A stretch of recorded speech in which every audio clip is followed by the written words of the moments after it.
Hi everyone, my name is Emmanuel and today we'll be discussing domain of a function, how you can easily evaluate the domain or determine the domain of a function, be it a rational function, radical function, polynomial, or a square root, or a combination of any of these functions.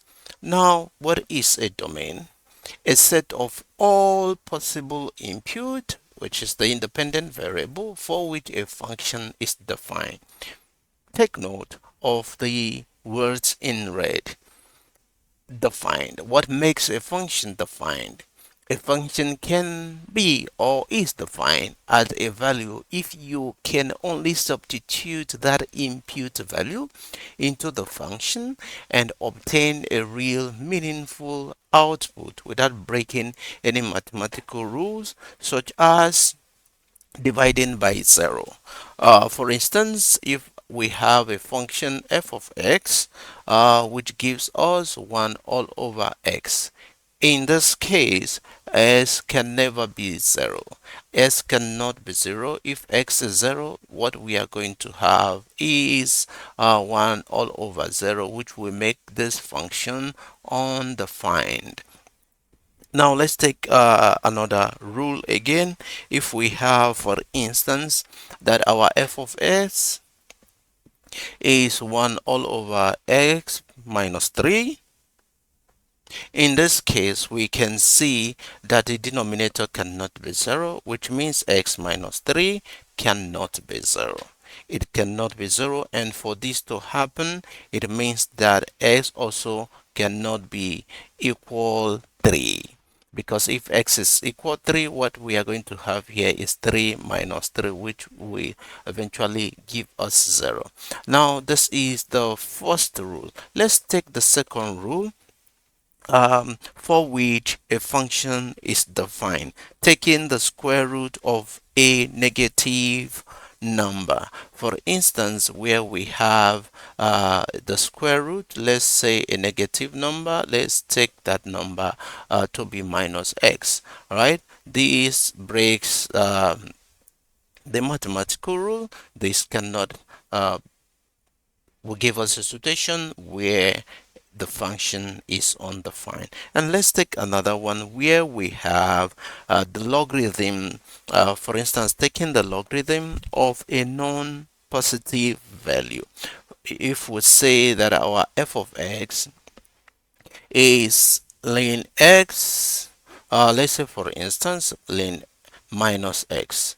All right, so this cannot happen. This breaks the mathematical rule. You cannot take the logarithm of a non-positive value. Okay, let's go back to our definition of a domain. So let's say that the rule that applies to mapping a set of input value, remember we said the input values are independent value. So let's say that the rule that applies is that our f of x is equal x to the power of 2.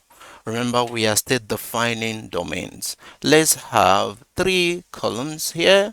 So let's say the first column represents the column for domain, and we have the mapping, all right, which gives us the mapping of our f of x, and that rule is x squared.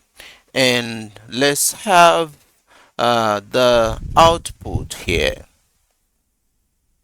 The output, which is the range. All right, but we are not focusing on the range. Please watch our other videos on determining how you can determine the range of a function. Now let's take when x is 1. When x is 1, which is the input value, the independent value. Let's apply the rule x squared, which is 1 square, right? Let's do the mapping. Our x squared will give us 1. Let's take for x equal 2 and we apply the rule which is 2 squared, right? This is 1 square. This will give us 2 square, will give us 4. Let's up. Let's take another input value 3 and we do the mapping, which is 3 square, and the output will be 9. Sorry, this is 9. Let's take another value of 4, another input value, and the 4 square will give us 16. And let's take one more value, which is 5, and our 5 square will give us 25. All of these values, which are the input values or independent variables, are called domain. Now, if we have to plot the graph of these input values, where we have the domains, which is the x-axis, and we have the numbers. Let's take 1, 2, 3, 4, and 5. Now we can see that when let's just take on the vertical axis, we have 5 to each unit. So we have 5, 10, 15, 20, and 25. When x is 1, the output, which is our f of x, the function gives us the output value will be 1. So we have 1 somewhere here. When x is 4, when x is 2, our output value will give us 4. Let's take our 4 to be somewhere here. And when x is 3, our output value will be 9, and our 9 will be somewhere here. So at the end of the day, we have a curve like this.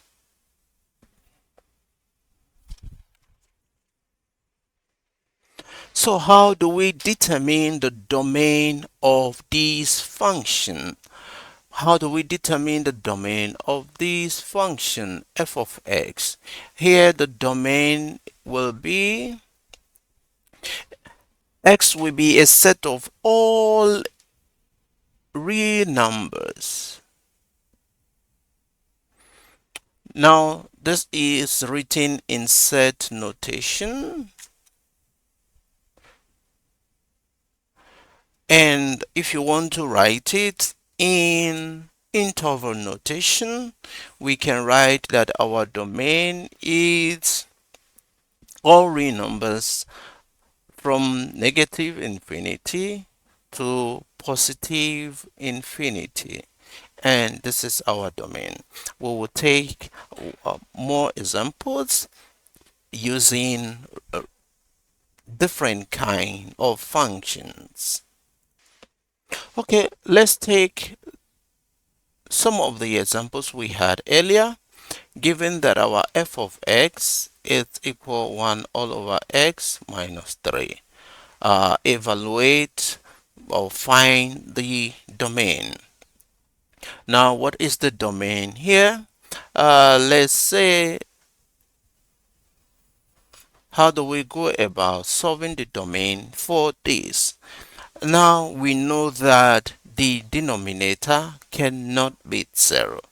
So, we begin by identifying the critical factor, which is x minus 3 cannot be 0. And if x minus 3 cannot be 0, it means that x cannot be equal 3, because if x is equal 3, then the denominator will become 0. If this is the case, how do we write out the domain? Now, first, I will be writing the domains both in set notation and interval notation. Whichever way you choose is still perfect unless you are asked specifically to write in a particular notation. But I will just be writing both in set notation and interval notation. Now, starting with the interval, with a set notation. The domain is a set of all real numbers, right? So we can say that our domain X will be a set of all real numbers, but X cannot be equal 3. This is correct if you leave it at this. Now let's say we want to write it in interval notation. I can write that my X, remember now we said that X is all real numbers, and all real numbers begin from negative infinity to positive infinity. That captures all real number. So in interval notation, I can say that my domain will be from negative infinity until we get to 3. Now please pay attention. All right, we have the parenthesis. This is parenthesis. This is called the square bracket. This is the square bracket, and this is the curly bracket. I hope you know the difference. Now, when we use the interval notation and we are using the parenthesis, all right, the open parenthesis means whatever number at the end point is not included. When the number is included, we are going to use the square bracket. Now let's put it in action. Because 3 is not included, it cannot be 3. X cannot be 3. So between negative infinity to 3, union, then we'll start again from 3, that 3 to positive infinity. This is the interval notation of the domain of this function. Okay, let's take another example where we have the square root of a linear function, given that our f of x is equal to the square root of x minus 5, and you are asked to determine the domain. How do you determine the domain? You first identify the rules that apply. And here we can see, remember from the first three principles that we identified at the beginning, we said that we cannot have a negative root, right? We cannot have the root, the square root, or the root of a negative value, meaning that our x minus 5 must be greater than or equal 0. Why? Because if we put any number that is less than 5, for instance, if we put any number less than 5, we are going to have a negative value. But before we even jump into that, how can we not have a negative value here? Meaning that we cannot have x to be 5. So x cannot be, so x cannot be 4, 3, 2, 1. So what this means is that the entire radicand can only be greater than or equal 0. So how do we write out the domain? The domain in set notation will be that X will be a set of all real numbers, but our S will only be greater than or equal 5.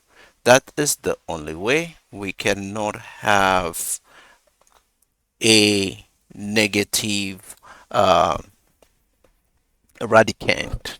So this is our final answer in set notation. If you choose to write it in interval notation, you still remember, because x can be 5 greater than or equal 5, so we can write that we use the open square bracket, right?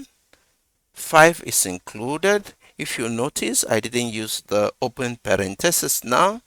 So between 5 and positive infinity, oh sorry, positive infinity. All right. I can rewrite this. What I have written here is 5 comma positive infinity. This is the final answer. So all positive number beginning from 5. That is what this means. Now let's take another example. Now in this example, we are going to be having a logarithmic function. And in this function, you still remember the rule that applies. And that rule is that you cannot have a negative a non-positive value. You cannot take a logarithm of a non-positive value. So if we have that our f of x is ln x minus 2, and you are asked to determine the domain. How do we get the domain of this function in x minus 2? And the rule is that we cannot have that our x minus 2 to be negative. 1 cannot be negative. That is 1. And we cannot have that our x minus 2 is also 0, right? So it can also not be 0. Now, how do we write out the domain? In set notation, starting with set notation, we'll have that our domain, it means that for x minus 2 not to be 0, you know that x cannot be equal to, right? Otherwise, x minus 2 will be 0, because 2 minus 2 will give us 0. So it implies that x will be a set of all real numbers, all right, but must be greater than 2. And it cannot be 1, because if we have 1 minus 2, we are going to have ln minus 1. And the rule is that we cannot take the logarithm of a non-positive value. You see the rule here. So if you know this, then writing out the domain will be pretty straightforward. So the domain in set notation will be that our x is a set of all real numbers, all right? Then our x must be greater than 2. Must be greater than 2, otherwise it's not going to work. Then let's write it in interval notation. In interval notation, we know that our domain, since 2 is not included, so we are going to use the open parenthesis 2 to positive infinity. And this is our answer. Remember what I said? You can choose to write your domain in any notation unless specified. whether you write your domain in interval notation or set notation, you are absolutely correct. If it is not specified which notation you must write. Let's take another example where we have a rational function with quadratic denominator. Now, if we are given that our f of x is equal x plus 1, let's say x plus 1 all over x squared minus 4, and we are asked to find the domain. Now, what is the domain? How can we solve this? Remember, the first principle is that you cannot divide by 0, meaning where you have a rational function, the denominator can never be 0. And if we look here, our denominator is x squared minus 4 cannot be 0, right? It cannot equal 0. But to know all positive values of x, how do we know all positive value of x, or the particular or all possible values of x, sorry? How do we determine that? We have to factorize x squared minus 4. And how do we factorize this? All right, what is the common factor here? We see that x is common, right? We have x squared, meaning x squared minus 4 is the same as x minus 2 and x plus 2. All right, you can check this out if it's actually correct. You see, x times x will give us x squared. X multiply 2 will give us plus 2x. Then we have 2 minus 2 multiply x will give us minus 2x, and minus 2 multiply 2 will give us minus 4. All right, now this is if we take out x plus 2x will cancel out minus 2x, so we have x squared minus 4 left. Now, so you see we have expanded this, and if we have this, what it means is that s can either be you see here x minus 2 is 0, so that x is 2, or our x can be is either 2 or minus 2. So how do we write out the domain? All right, so here it means that our x cannot be equal to, and our x cannot be equal minus 2. Writing out the domain. Once we have seen or known all the possible values of x, how do we write the domain? In set notation, we have that our domain will be all real numbers. You see now that x is all real numbers except 2 and minus 2. So we are going to have the curly bracket. X is a set of all real number written like this, but x cannot be equal to or minus 2. And this for set notation is absolutely correct. If you want to write it in interval notation, we are going to have that our domain, remember, all real numbers except 2 and minus 2. How do we write it out? You have to be careful now. We have two set of values here. So just take note, all real number starts with negative infinity. So we have negative infinity to minus 2, right? Minus 2, then union minus 2 to 2,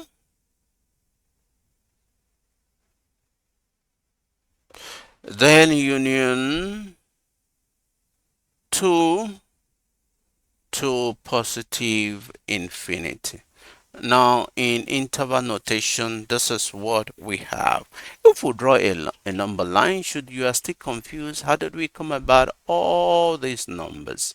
All right, if we draw a number line, all right, we know that minus infinity is here and we have positive infinity.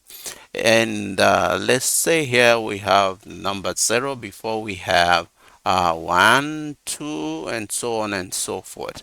And here we are going to have minus 1, minus 2. Now we are starting from negative infinity. So from negative infinity to 2 to minus 2, union minus 2, starting from here again. So we're starting from here to here, then union minus 2 to 2, minus 2 to 2, then from minus 2 to infinity. Remember, because this is not included, we cannot say from negative infinity to positive infinity, or from negative infinity to minus 2, and from minus 2 to positive infinity. All right, we have to take it one step at a time to provide clarity. All right, if you have any question, please leave that in the comment, and I'm going to take another example, but you can pause the video and try that out, and when we come back, we solve that together.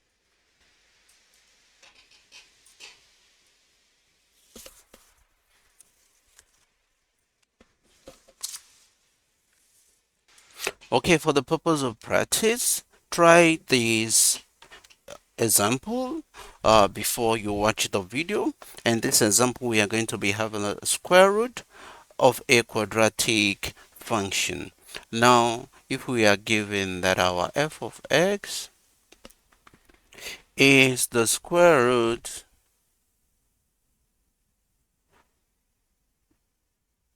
of 9 minus x squared, now find the domain.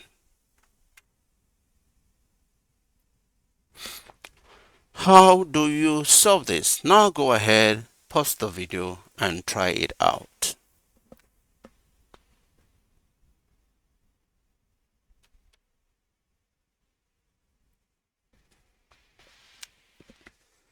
Okay, solving this. How do we solve this? Remember, the first step is check out the rule that applies. Check out the rule that applies. Now, the radicand, we are having 9 minus s squared. All right. So we have that our 9 minus s squared cannot be what? Can someone tell me again?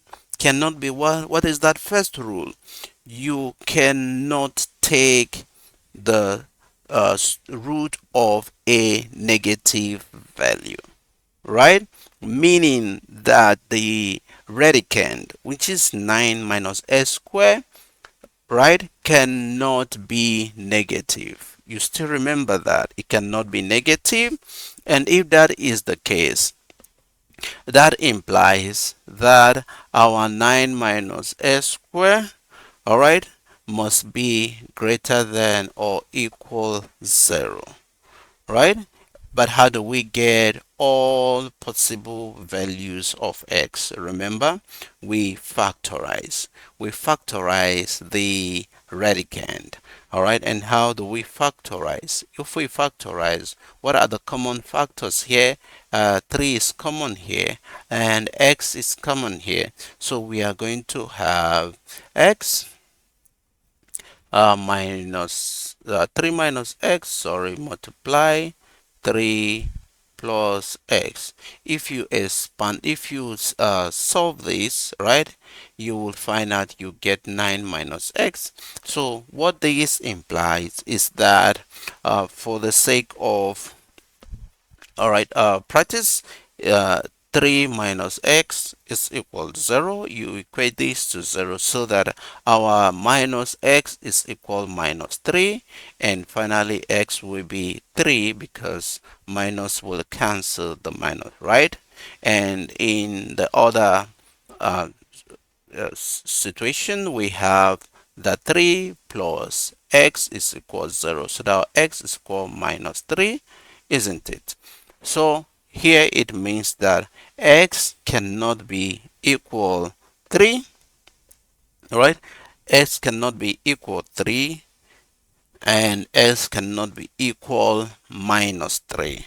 How do we write the domain? Beginning with the set notation, we are going to have that our x is a set of all real numbers, but minus 3 will be less than or equal x less than or equal 3. All right, this is for the set notation. How do we write it? In the interval notation. All right, if you haven't tried that out, you can pause the video and try that out. And writing it in interval notation. Okay, in interval notation, we have that the domain is, all right, the domain is from minus 3. Remember, minus 3 cannot be, minus 3 is less than or equal x, less than or equal 3. So we only have between minus 3. Since minus 3 is included, we have minus 3 to 3.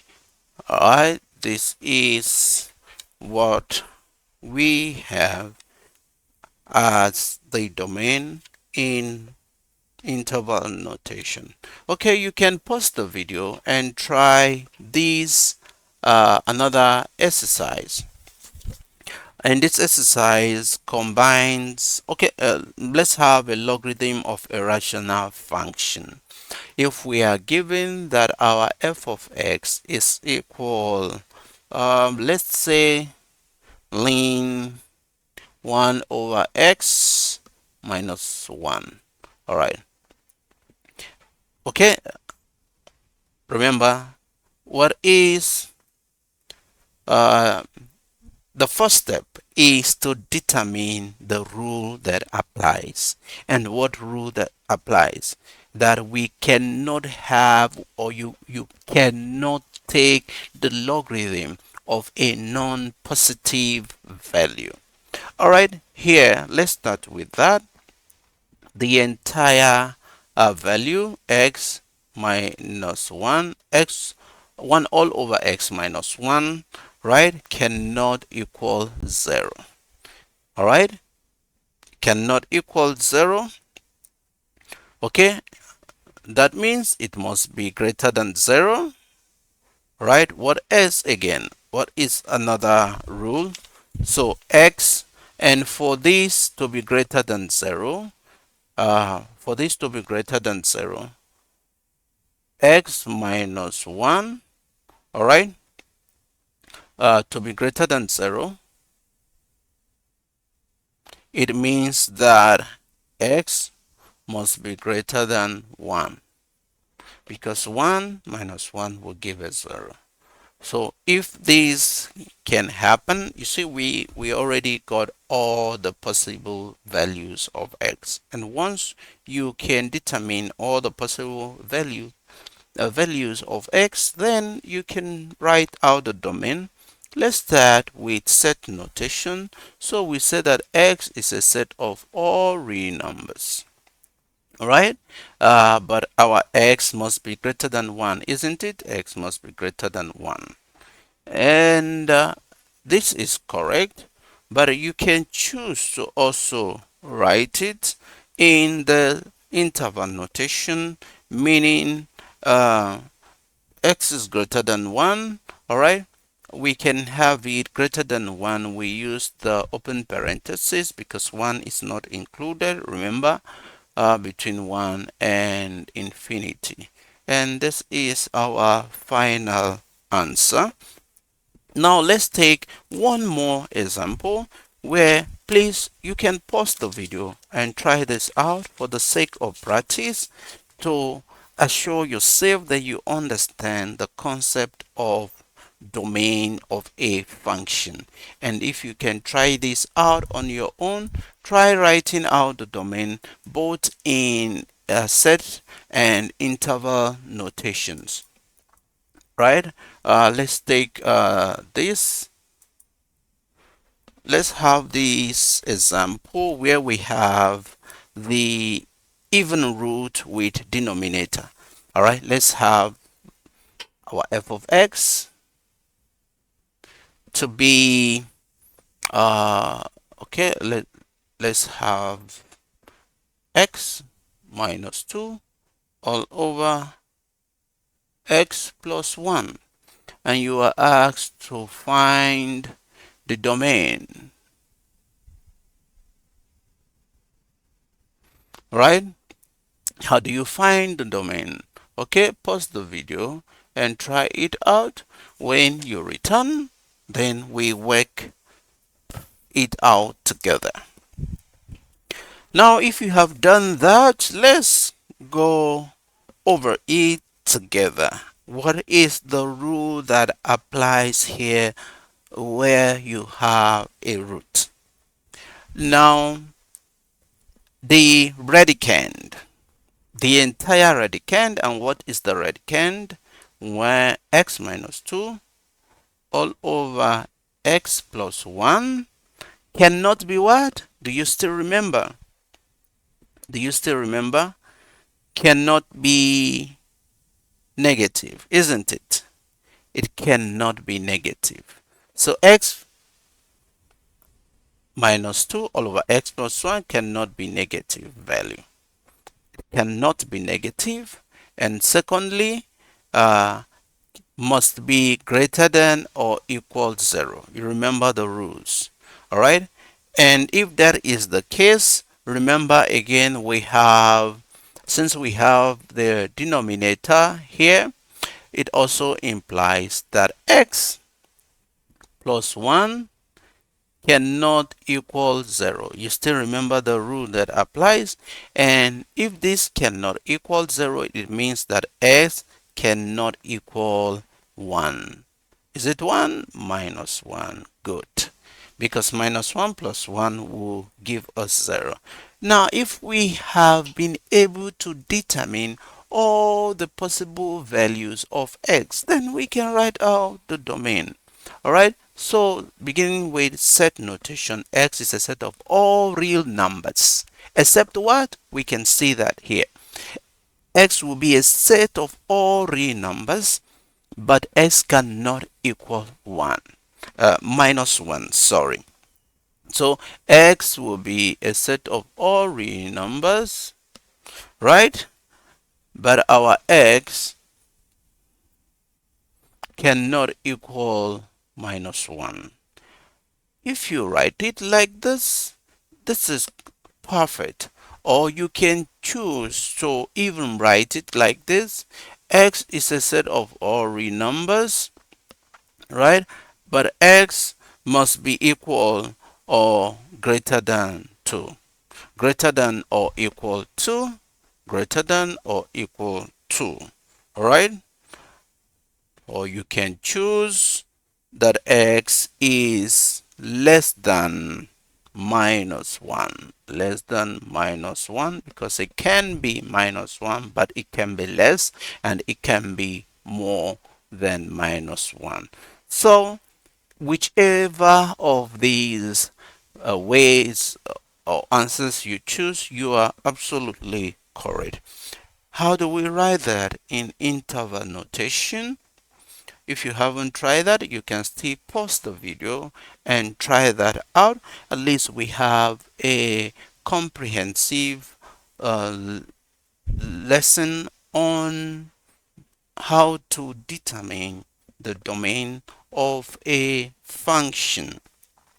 Okay, if you have tried that out, let's see if we are correct. So since we said that x is a set of all real numbers beginning from minus infinity All right, you can see the mistake that is made here. In interval notation, we either use the curly bracket and the parenthesis. Sorry, I missed that there. When you are writing in interval notation, you either use the parenthesis or the square bracket and a combination of both. So we have the parenthesis, open parenthesis, minus infinity to minus 1, remember, union beginning from 2 to positive infinity. And this is absolutely correct.